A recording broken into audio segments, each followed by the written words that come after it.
Bismillahirrahmanirrahim. Assalamualaikum warahmatullahi wabarakatuh. Alhamdulillahi wa kafa. Wassalatu wassalamu ala rasulihil mustafa wa ala alihi wa sahbihi wa man iktafa, amma ba'd. Kita panjatkan puja dan puji syukur kehadirat Allah Subhanahu wa taala. Pada kesempatan malam yang berbahagia kali ini, tanggal 2 Dzulhijjah 1444 Hijriah atau yang bertepatan dengan tanggal 20 Juni 2023, kita masih kembali diberi kekuatan, kesehatan, hidayah serta taufik dari Allah Jalla wa'ala, sehingga kita bisa kembali menghadiri pengajian adab dan akhlak yang diambil dari kitab Bulughul Maram karya Imam Ibnu Hajar Al-Asqalani rahimahullah di dalam Kitabul Jami' di Masjid Jenderal Besar Sudirman di kota Purwokerto ini. Kita berharap semoga Allah Subhanahu wa taala berkenan untuk melimpahkan kepada kita semuanya ilmu yang bermanfaat, sehingga bisa kita amalkan sebagai bekal untuk menghadap kepada Allah Jalla wa'ala. Allahumma amin. Salawat dan salam semoga senantiasa tercurahkan kepada junjungan kita Nabi Agung Muhammad sallallahu alaihi wasallam, kepada keluarganya, sahabatnya dan umatnya yang setia mengikuti tuntunannya hingga di akhir nanti. Para hadirin dan hadirat sekalian, juga segenap pendengar serta pemirsa rahimani wa rahimakumullah. Hadis yang terakhir kita bahas adalah hadis nomor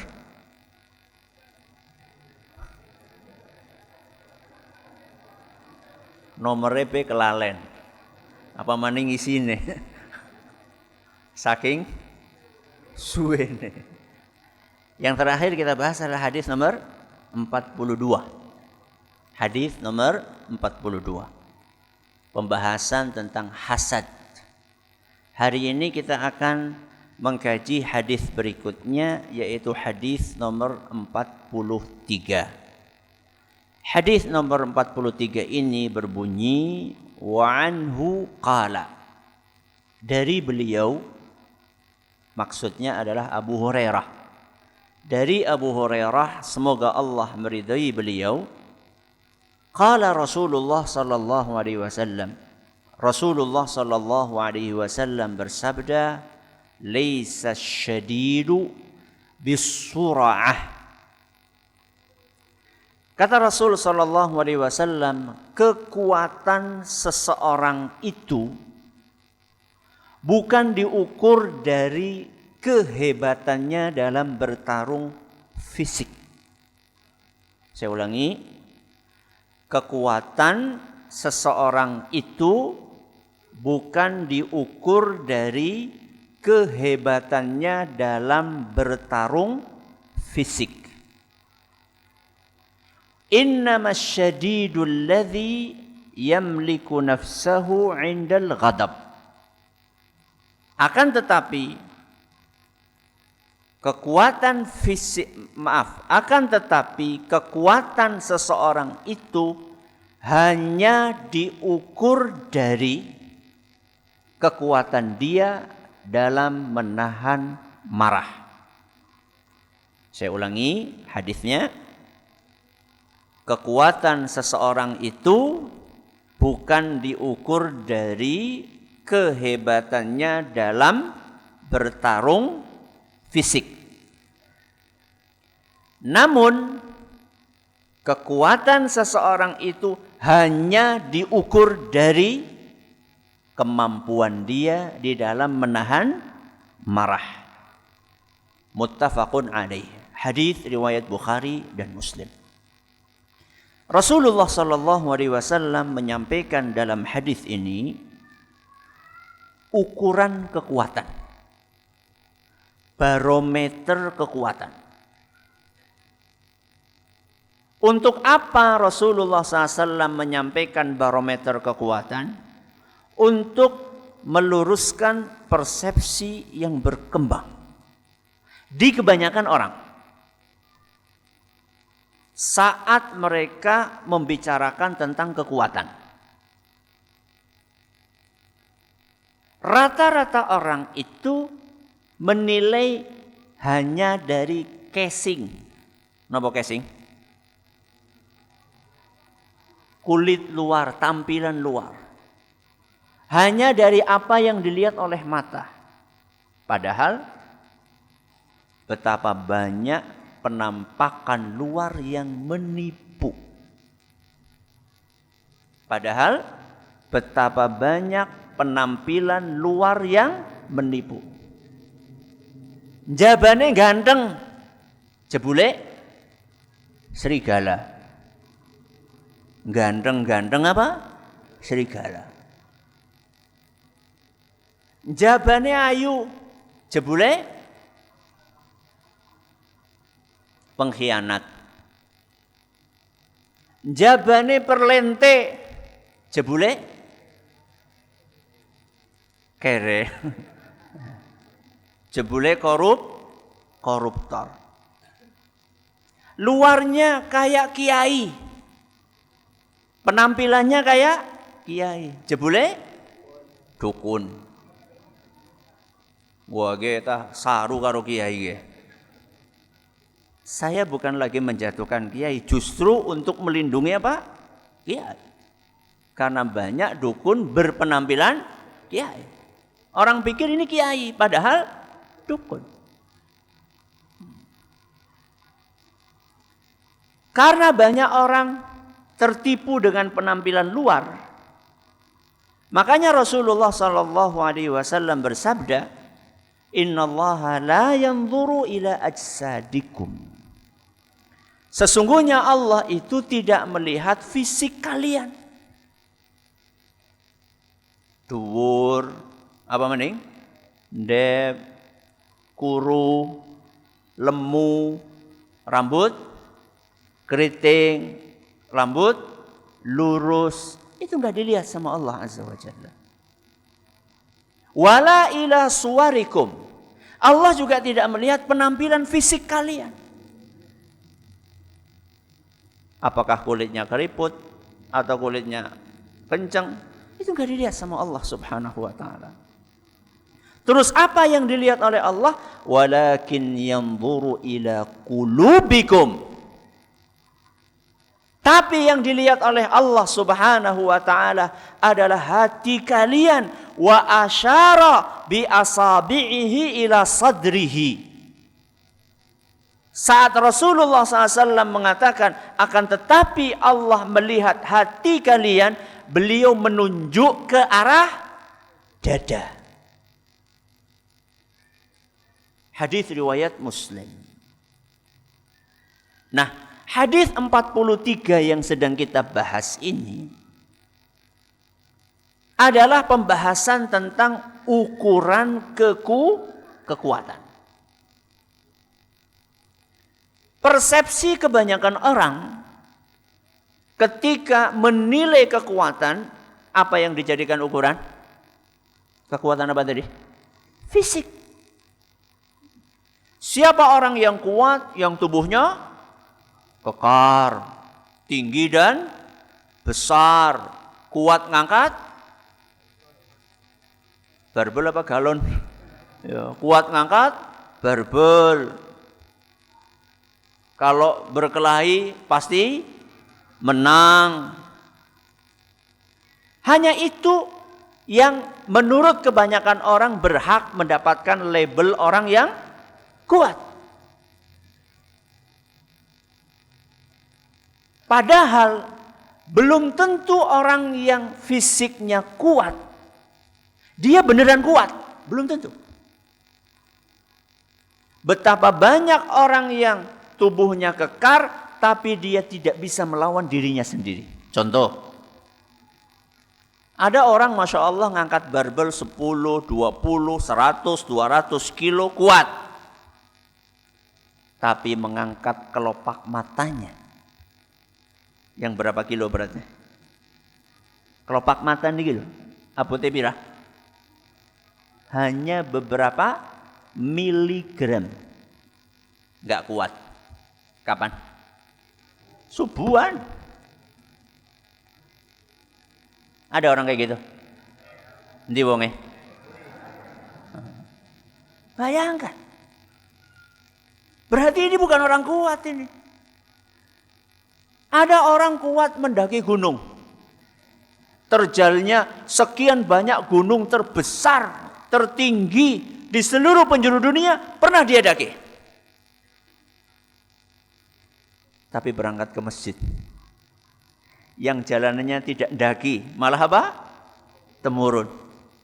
Dan jaraknya cuma beberapa meter. Orang kuat. Apakah para atlet, apakah para pendaki gunung tadi orang yang kuat? Kuat betul? Iya. Kuat apanya? Hanya kuat fisiknya. Hanya kuat badannya. Hanya kuat jasmaninya. Tapi rohaninya rapuh. Batinnya lemah. Oh berarti wong Islam jadinya sing kelemar-kelemar gitu, sing ora kuat gitu. Apa itu maksudnya? Bukan. Jadi hadis yang disampaikan oleh Rasul sallallahu alaihi wasallam tadi itu bukan anjuran supaya tubuh kita apa? Lemah, letoy, apa maning? Cacingan gitu. Bukan seperti itu maksudnya. Akan tetapi hadis Nabi SAW tadi adalah motivasi agar kita menggabungkan antara dua kekuatan. Kekuatan apa? Kekuatan jasmani dengan kekuatan rohani. Kekuatan tubuh dengan kekuatan hati.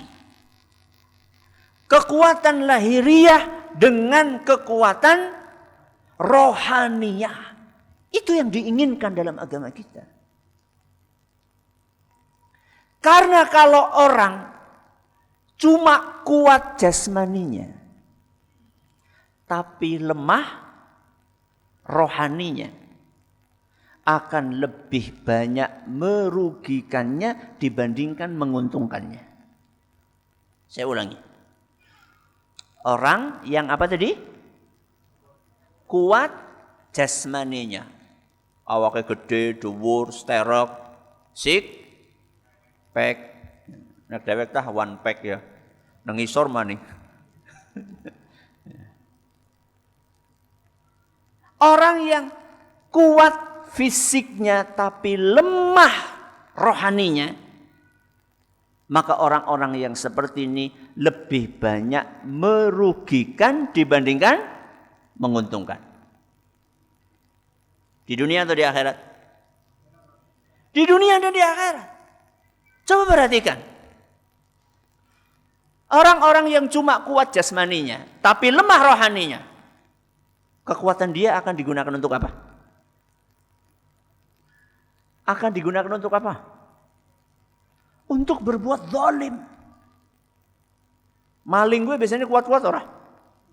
Kuat. Melayunya banter. Apa mereka lagi dioyok, diuber kan melayunya banter banget. Kuat mereka.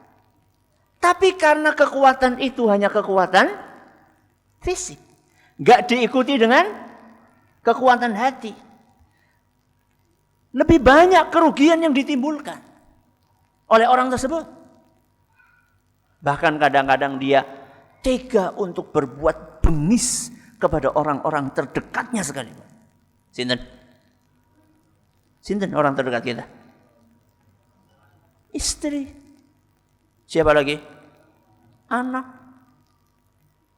Makanya terjadi KDRT. Mentang-mentang dia lebih kuat, mentang-mentang dia laki-laki, mentang-mentang dia yang memberi duit. Modalnya itu cuma kekuatan fisik. Sedangkan rohaninya rapuh. Makanya kekuatan dia digunakan untuk berbuat zalim kepada orang lain. Bahkan na'udzubillah min dzalik, sampai level berani untuk memukul orang tuanya sendiri, ayah dan ibunya sendiri. Bahkan sampai level tega untuk membunuh bapak dan ibunya sendiri. Na'udzubillah min dzalik. Itu kerugian di dunia. Apa kerugiannya di akhirat? Orang-orang yang cuma menang fisik, akan tetapi dia tidak punya kekuatan rohani sama sekali, nanti di akhirat tidak ada harganya. Tidak ada harganya. Apa kata Rasul sallallahu alaihi wasallam dalam sebuah hadis yang diriwayatkan oleh Imam Bukhari dan Muslim? Innahu la ya'ti ar-rajulul 'azimus saminu yaumal qiyamah. Di hari kiamat nanti akan datang orang yang gede, besar, gemuk. Apanya? Fisiknya. La yazinu 'indallahi janaha ba'udah. Ketika ditimbang, maka di sisi Allah tidak lebih berat dibandingkan sayap seekor nyamuk. Gak ada apanya? Gak ada bobotnya sama sekali. Gak ada harganya sama sekali. Jadi bukan nyamuknya, tapi apanya? Sayapnya. Kenapa? Karena kosong rohaninya. Rapuh hatinya. Kata Rasul sallallahu alaihi wasallam, "Iqra'u." Bacalah firman Allah Subhanahu wa taala, "Fala nuqimu lahum yaumal qiyamati wazna." Di hari kiamat nanti orang-orang kafir tidak ada bobotnya sama sekali. Hadis Al-Qur'an surat Al-Kahfi ayat 105. Jadi enggak usah kita ngelihat ada orang apa? Gede, dhuwur, mlakune tangannya apa? Senggolan titik apa? Wani nang endi? Siki apa? Itu enggak usah. Enggak usah takjub, ya. Enggak usah kagum. Ya. Orang-orang yang cuma menang fisik tapi rapuh hatinya, maka nanti di hari kiamat tidak ada apanya tadi? Tidak ada bobotnya sama sekali. Kebalikannya, orang yang kuat jasmaninya dan kuat rohaninya, maka dia akan beruntung di dunia dan di akhirat. Kuat apanya? Jasmaninya, kuat rohaninya. Di dunia, apa keuntungannya? Keuntungannya, potensi dia untuk beramal itu lebih banyak. Potensi orang yang kuat fisik, kuat jasmani dan kuat apa? Rohaninya. Potensi dia, peluang dia untuk beramal lebih banyak dibandingkan siapa? Dibandingkan orang yang rohaninya kuat tapi jasmaninya lemah. Apalagi dibandingkan orang yang lemah dua-duanya. Apanya? Jasmaninya lemah, rohaninya juga lemah. Karena apa? Karena dia bisa beramal dengan kekuatan jasmaninya dan bisa juga beramal dengan kekuatan rohaninya. Makanya apa kata Nabi SAW? Al-mu'minul qawiyyu khairun wa ahabbu ilallah minal mu'minid dha'if. Mukmin yang kuat itu lebih baik dan lebih dicintai oleh Allah dibandingkan mukmin yang lemah. Hadis riwayat Muslim. Kuat apanya, lemah apanya? Kuat apanya, lemah apanya? Ya kuat imannya, ya kuat fisik. Kekuatan iman itulah kekuatan batin. Makanya di akhirat nanti orang yang menggabungkan antara dua kekuatan apa wau? Jasmani kali rohani, pahalanya akan lebih banyak insya Allah dibandingkan orang yang cuma kuat jasmaninya, lemah rohaninya, apalagi lemah dua-duanya. Atau kuat salah satunya. Contoh misalnya, mukmin yang kuat fisiknya dan kuat hatinya, dia bisa sholat fardu plus sholat sunnah. Jadi orang yang kuat jasmani dan rohaninya, dia bisa sholat fardu plus sholat sunnah. Kalau orang yang cuma kuat rohaninya, lemah jasmaninya, sholatnya apa dok? Fardu saja. Gak kuat dia suruh bangun tahajud, dia gak kuat. Itu sholat, puasa. Orang yang kuat jasmaninya dan kuat rohaninya, selain puasa Ramadan, dia juga kuat untuk puasa sunnah. Apa contohnya? Senin, Kamis. Apa lagi? 3 hari dalam sebulan. Apa lagi? Puasa Daud malah. Kalau fisiknya lemah, tapi rohaninya kuat, dia cuma bisa puasa apa tadi? Ramadan. Gak kuat.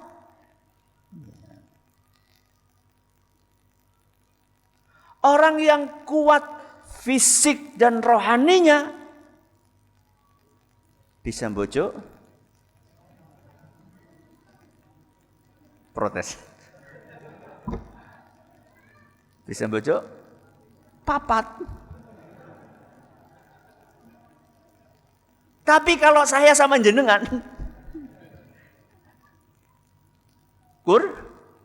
siji. Kenapa? Wedi.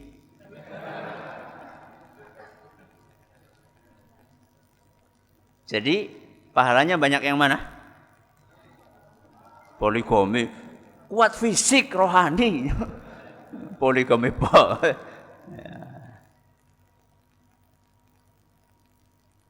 Orang yang kuat jasmani dan rohaninya, kalau ada pengumuman kerja bakti, maka dia bukan cuma nyumbang snack, enggak cuma nyumbang material, tapi juga nyumbang tenaga. Cek lalen ya hari Ahad ya. Mumpung nggih. Ya. Kita mau kerja bakti nih. Ya, hari Ahad tanggal berapa? 25 Juni. Ya. Kita akan kerja bakti di Pondok Tunas Ilmu. Kerja bakti ngecor. Ya, salah satu bangunan pondok. Insyaallah. Ustaz, sekali pengajian langsung mau makan kerja bakti. Ya. Mumpung ini kan 10 awal bulan Dzulhijjah.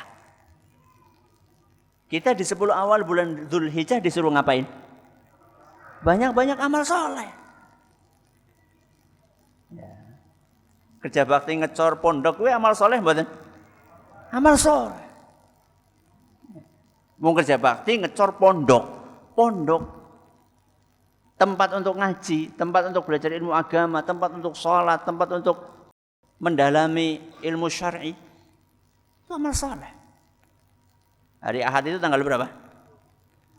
6 Dzulhijjah. Berarti masih dalam kategori 1 sampai berapa? Sampai 10.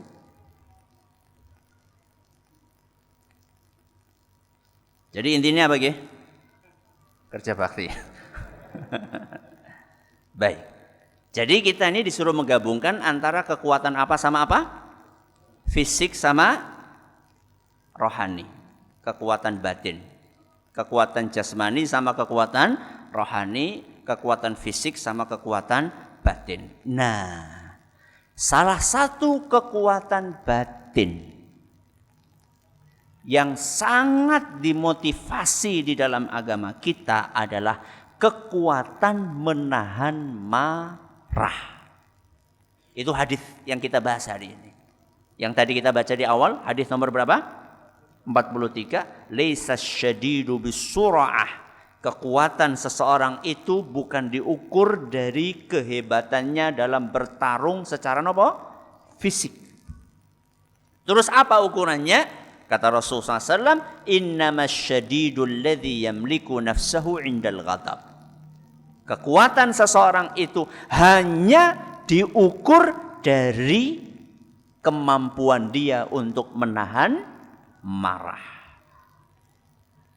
Maksud menahan marah apa? Jadi kita ini disuruh menahan marah. Maksudnya apa Ustaz menahan marah? Maksud menahan marah adalah saat terpancing apanya? Amarahnya, emosinya. Maka kita tahan supaya tidak meluap. Amarah itu saat akan naik ditahan supaya tidak meluap. Karena kalau amarah itu meluap akan mengakibatkan kita kehilangan kendali dari apa? Akal sehat, lisan, dan anggota tubuh yang lainnya. Jadi orang itu kalau marahnya meluap dan tidak tidak ditahan, maka dia akan kehilangan kendali. Kehilangan kendali dari apa? 1, akal sehat. 2, lisan. 3, anggota tubuh yang lainnya. Kalau orang lagi marah terus ditahan, maka akalnya tetap bisa berpikir dengan jernih. Lisannya bisa dikontrol. Mana yang keluar dari lisannya, apa yang keluar dari lisannya bisa dikontrol. Kalau marahnya ditahan. Dan anggota tubuhnya juga bisa dikontrol sehingga tidak melakukan hal-hal yang merugikan. Merugikan siapa? Diri sendiri atau orang lain? Dua-duanya. Maka siapapun yang berhasil menahan amarahnya sehingga akalnya, lisannya, anggota tubuh yang lainnya tetap terkendali, dialah orang yang kuat sebenarnya walaupun tubuhnya kecil dan kerempeng. Saya ulangi. Siapapun yang berhasil menahan amarahnya sehingga dia tetap bisa mengendalikan akalnya, mengendalikan lisannya, mengendalikan seluruh anggota tubuhnya, maka orang inilah yang berhak mendapatkan label orang kuat sekalipun tubuhnya kecil dan kerempeng. Berarti sebaliknya, barang siapa yang tidak bisa menahan amarahnya sehingga dia tidak bisa mengendalikan akalnya, tidak bisa mengendalikan lisannya, tidak bisa mengendalikan anggota tubuh yang lainnya, berarti dialah orang yang lemah sekalipun tubuhnya kekar tinggi besar. Ustaz, wis gawan bayi Ustaz. Wis gawan bayi. Apa nih? Emosian. Ada nggak orang yang memang sejak lahir itu punya karakter emosian? Wonten? Ada atau tidak? Ada. Bahkan ada sebagian suku, ada sebagian suku hanya tersinggung sedikit langsung main fisik, main parang. Loh Ustaz, gawan bayi Ustaz, saya memang dari lahir memang sudah seperti ini karakternya. Gampang terpancing emosinya. Bagaimana jawabannya? Itu bukan alasan untuk membenarkan sebuah karakter negatif. Kenapa Ustaz? Karena semua dari kita ketika lahir punya karakter bawaan. Semua dari kita ketika lahir punya karakter bawaan. Contoh, Karakter nggak tahu apa-apa. Betul? Ya. Apa kata Allah Azza wa Jalla dalam surat An-Nahl ayat 78? Surat apa? An-Nahl ayat 78. Wallahu akhrajakum min butuni ummahatikum la ta'lamuna syai'an. Allah Subhanahu wa taala mengeluarkan kalian semua wahai para manusia dari perut ibu kalian dalam keadaan tidak tahu apa-apa. Itu karakter dasar. Tidak tahu apa-apa. Maaf alias bodoh. Bawaan enggak? Bawaan. Kita pertahankan? Terus gawan bayi bodoh. Ya? Enggak. Jadi bukan alasan. Karakter bawaan itu bukan alasan. Justru ketika seseorang dilahirkan dalam keadaan punya karakter negatif, itu adalah peluang yang dibuka oleh Allah untuk orang itu guna mendulang pahala sebanyak mungkin. Apa pahala itu? Pahala meluruskan karakter yang negatif. Orang yang sejak lahir slow. Gak gampang apa? Terpancing emosinya. Dengan orang yang lahir memang gerusu. Urung masane metu njaluke apa? Metu, gerusu. Marah, emosian. Perjuangan dua orang ini, si A dan si B. Si A sejak lahir memang gak gampang terpancing emosinya. Si B sejak lahir memang gampang terpancing emosinya. Antara si A dengan si B ini, perjuangannya untuk menahan emosi lebih berat yang mana? A apa B? B. Berarti pahala lu akeh. Berarti mending sing ndi? Ya mending si A. Ya. Tapi positive thinking. Berpikir positiflah. Karena ketika Allah takdirkan sesuatu pasti ada hikmah di balik itu. Allah Subhanahu wa taala menakdirkan seseorang lahir dalam keadaan punya karakter negatif. Berpikir positiflah, ini adalah kesempatan, ini adalah peluang yang diberi oleh Allah Azza wa Jalla agar kita berjuang lebih memperbaiki kekurangan tersebut sehingga pahala yang didapatkan juga akan lebih banyak. Makanya Rasulullah SAW pernah mengatakan kepada Aisyah radhiyallahu anha, "Walakinnaha ala qadri nasabik." Wahai Aisyah, pahala yang engkau dapatkan itu tergantung letih dan capeknya kamu dalam beramal. Jadi kalau berjuang menahan emosi itu capek no mboten? Capek. Makanya kalau berhasil menahan emosi itu betul-betul orang yang kuat. Dan itu butuh perjuangan. Seperti kita terlahir dalam keadaan tidak tahu apa-apa, butuh perjuangan untuk tahu apa-apa. Makanya apa kata Rasul sallallahu alaihi wasallam? Innamal ilmu bitta'allum. Seseorang itu bisa punya ilmu dengan belajar. Jangan pikir kalau anak kiai lahir itu terus dalam keadaan begitu ceprot lahir untuk oek-oek, tapi apa? Yasin gue. Orang pada depan. Sama aja. Ustadz sama jamaah pengajian ketika lahir sama. Dalam keadaan tidak tahu apa-apa. Dosen sama mahasiswa ketika lahir sama aja, nggak tahu apa-apa. Nggak mungkin dosen lahir itu langsung hafal rumus gue, nggak mungkin. Nggak tahu apa-apa, sama kita semua. Tapi bedanya apa? Bedanya antara ustadz dengan yang lainnya, antara dosen dengan yang lainnya. Ketika lahir, dia mau belajar. Itu bedanya.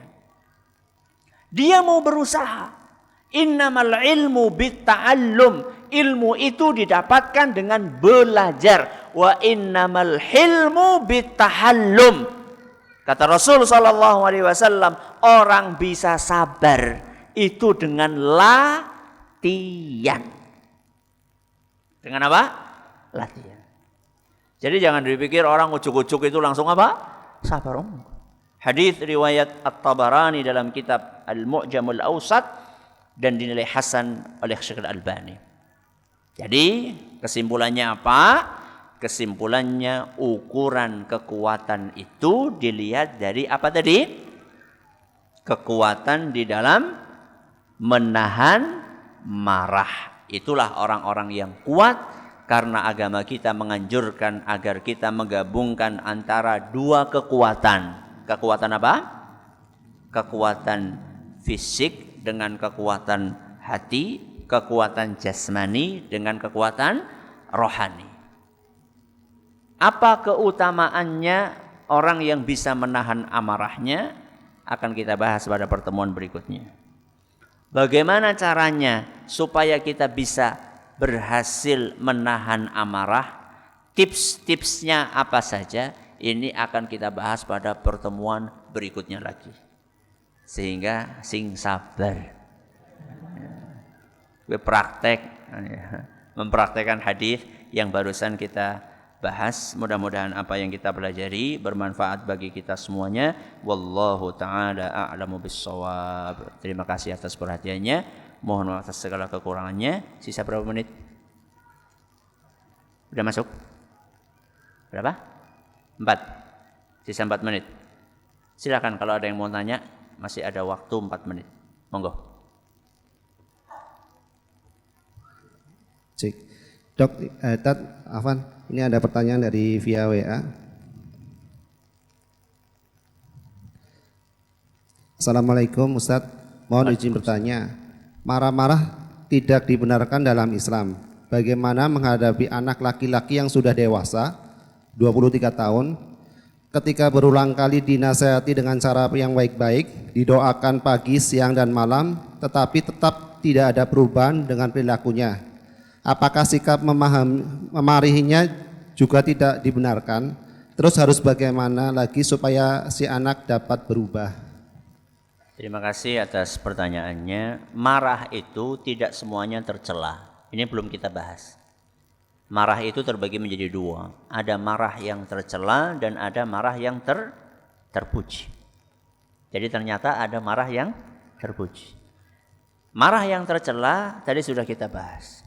Marah yang terpuji adalah marah lillah. Marah karena Allah. Apa itu marah karena Allah? Marah ketika aturan Allah dilanggar. Itu kita harus marah. Enggak boleh kita adem ayem ketika aturan Allah dilanggar. Enggak boleh. Bahkan itu adalah termasuk level keimanan tertinggi. Ketika seorang marahnya karena sinten? Karena Allah Subhanahu wa ta'ala. Jadi kalau anak itu enggak nurut nih ya, aturan agama suruh sholat, enggak mau sholat, marah enggak apa-apa. Tapi ada tapinya. Marah itu pun dilampiaskannya bukan dengan memaki-maki, bukan dengan memukul-mukul, bukan. Tapi marah itu dilampiaskan dengan semakin berupaya keras untuk menasehati, mendoakan. Mengingkari. Apakah mengingkarinya dengan kelembutan atau dengan kekerasan? Tergantung mana yang lebih ngefek. Karena yang namanya menegur dengan keras atau dengan lembut, satu orang dengan orang yang lain itu beda-beda. Ada orang yang ditegur dengan kelembutan ngefek. Ada orang yang kalau ditegur dengan kekerasan nggak ngefek, atau sebaliknya. Kemarin pas saya ngisi di Kendari, yang nganter saya keliling pakai mobil itu cerita, Ustaz, ini ada seorang yang Masya Allah punya jabatan tinggi di pemerintahan, tanahnya di mana-mana. Dia punya istri, Ustaz. Istrinya Masya Allah ngaji, Ustaz. Akhirnya istrinya ini menegur suaminya. Karena suaminya masih punya kafe, masih punya diskotik gitu. masih punya macam-macam, ditegur sama istri. Pokoknya kalau itu enggak dihilangkan maksiat-maksiat yang ada di dalamnya, pokoknya mulai besok tutup gitu. Ya bojo sing wani, tapi wani dalam kebenaran. Akhirnya suaminya nurut, masya Allah, nurut. Nggak ditutup kafenya, cuman dihilangkan hal-hal yang melanggar aturan agamanya. Mungkin itu satu-satunya kafe yang non musik. Juguin. Memang, ya penghasilannya langsung zut. Tapi beliau tetap istiqomah dan dibuka rezekinya lewat jalur yang lainnya. Marah, istrinya marah. Dan keras. Tapi ngefek. Ada sebagian orang, kalau dikerasi, malah akan semakin menjadi-jadi. Sehingga satu orang dengan orang lain itu beda-beda karakternya. Maka saya katakan kepada saudara penanya atau saudari penanya,